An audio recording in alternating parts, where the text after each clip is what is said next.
Ya semuanya, kali ini saya akan membahas pinjaman online terbaru mudah cair 2025 resmi OJK.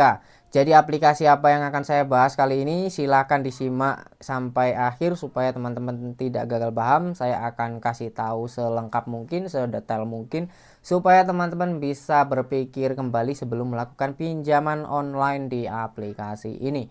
Baik, tanpa berlama-lama langsung aja kita masuk ke aplikasinya guys. Di sini saya sudah masuk aplikasinya dari KTA Kilat. Nah, mungkin sudah banyak yang dengar ya nama aplikasi ini karena di iklan-iklan itu biasanya juga banyak saya lihat. Nah, kita akan cek seperti apa sih pinjaman di aplikasi ini ya, sistemnya, bunganya, dan tenornya seberapa panjang. Mari kita lihat. Nah, untuk aplikasinya sendiri di sini saya sudah daftar ya teman-teman. Jadi sudah terdaftar, saya tinggal mencairkan aja. Namun saya tidak akan cairkan, tapi saya akan tunjukin sistemnya ke teman-teman ya. Baik, untuk sistem pinjaman di aplikasi ini tuh nggak seperti aplikasi lain. Kalau misalkan aplikasi lain itu kan tampilannya enak gitu ya, limitnya berapa. Terus misalkan limitnya 5 juta, kalian mau pinjam 1 juta tinggal geser seret seperti itu kan biasanya.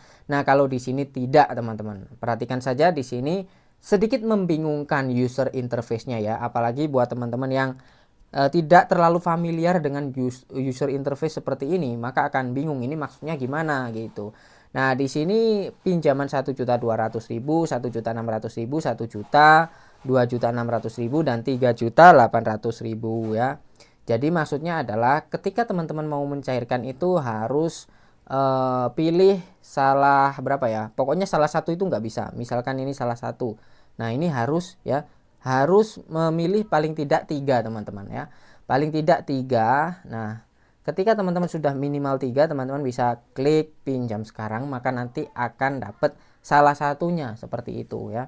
Ketika sudah dapat salah satunya, yaitu yang teman-teman pinjam. Jadi kita nggak bisa terlalu fleksibel gitu ya, nggak bisa fleksibel seperti yang digeser-geser itu. Misalkan butuhnya cuma 300.000 bahkan itu bisa, 100.000 tinggal geser gitu. Nah, selanjutnya untuk tenor ya teman-teman, tinggal diklik saja di bagian ini. Contoh ya, yang paling atas sendiri pinjaman 1.200.000, tenornya dapat 150 hari. Itu juga tenor tidak bisa milih, itu sudah ketentuan dari aplikasi. Kalian nggak bisa ubah tenornya menjadi 1 bulan kayak menjadi 6 bulan, nggak bisa ya. Baik, di sini kita coba drop down seperti ini. Nah, kayak gini. Untuk cicilannya sebanyak 3 kali. Misalkan kita pinjam dapatnya yang atas ini ya, 1.200.000, cicilannya 3 kali. Jatuh tempo pertama itu tanggal 7 Mei teman-teman. Sedangkan saya rekam video ini tuh tanggal 22 April. Jadi artinya ketika misalkan saya mencairkan hari ini, maka jatuh temponya tanggal 7 Mei. Itu dari sejak kita pinjam jaraknya hanya sekitar berapa? 8, 8, 16 harian teman-teman ya. Atau 2 minggu lah ya. Kita hitung 2 minggu. Sekitar 2 minggu kita harus bayar pinjamannya, cicilan pertamanya ya. Nah, untuk cicilan pertamanya berapa? Ini tidak dikasih tahu. Nah, ini adalah sebenarnya oh, ini teman-teman, ada ini. Cek detail cicilan. Nah, ini nih. Nah, ini nih ya. Jadi kita dikasih tahu teman-teman, cicilan pertamanya tanggal berapa, lalu itunya yang harus dibayarkan berapa.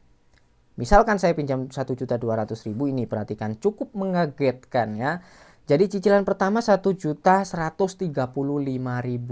Udah jaraknya cuma 2 minggu, cicilan pertamanya gede sekali. Ini menurut saya sudah poin minus ya teman-teman ya, poin minus bukan poin plus ini ya. Cicilan pertama gede banget, bahkan hampir melunasi pinjaman pokok kita. Pinjaman pokok 1.200.000. Cicilan pertama jaraknya 2 minggu, bayarnya 1.135.000. Iya kan, sudah hampir melunasi pinjaman kita itu. Nah, cicilan kedua itu tanggal 27 Mei. Jaraknya berarti sekitar 20 harian ya dari cicilan ke satunya. Nominalnya Rp436.000. Sedikit kecil ya karena memang udah kita bayar gede ya.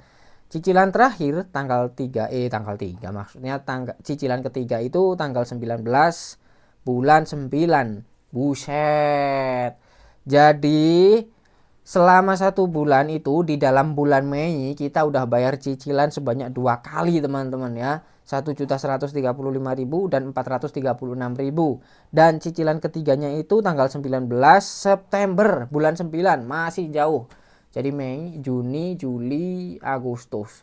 Selang 3 bulan itu kita baru bayar pinjamannya lagi. Ini lucu sekali menurut saya ya, agak aneh gitu. Nah, kemudian cicilan terakhirnya itu 174.000. Ini kalau di total 1.135 ditambah 436 itu sekitar 1.570.000. 1.570.000, 1.600.000, 1.700.000-an teman-teman jadinya ya. Wow, bunganya 500.000 sendiri. Menurut saya cukup gede teman-teman ya. Gede, cukup gede banget dan memberatkan juga. Bayangin aja kita udah terseok-seok ini di awal bulan ya. Di awal bulan, bulan pertama kita udah bayar cicilan 2 kali. Udah lunas itu sebenarnya ya. Nah, itu adalah sistem pinjaman dari KTA Kilat. Ya, memang secara legalitas memang aplikasinya sudah terdaftar di OJK. Saya cek memang sudah ada namanya KTA Kilat. Cuman ini sebenarnya ya menurut saya curang teman-teman ya. Tuh perhatikan pelunasan total di situ kan ada kan 1.721.000 rupiah. Ya menurut saya sedikit curang teman-teman, sedikit nakal gitu ya. Apalagi cicilan pertama seperti itu. Coba deh silahkan dipikir dulu, silahkan dipikir sendiri teman-teman ya. Menurut kalian gimana? Coba tulis di kolom komentar ya. Jadi segini dulu aja di video kali ini. Saya rasa udah cukup detail untuk limitnya, tenornya, dan juga sistem pembayarannya seperti apa, pembayaran tagihannya ya seperti tadi. Sama ya teman-teman, di bawah-bawahnya itu sistemnya juga sama ya. Jadi itu aja yang bisa saya bagikan di video kali ini. Tulis pendapat kalian di komentar. Jangan lupa tekan like-nya kalau kalian suka informasinya. Sampai jumpa lagi di konten selanjutnya.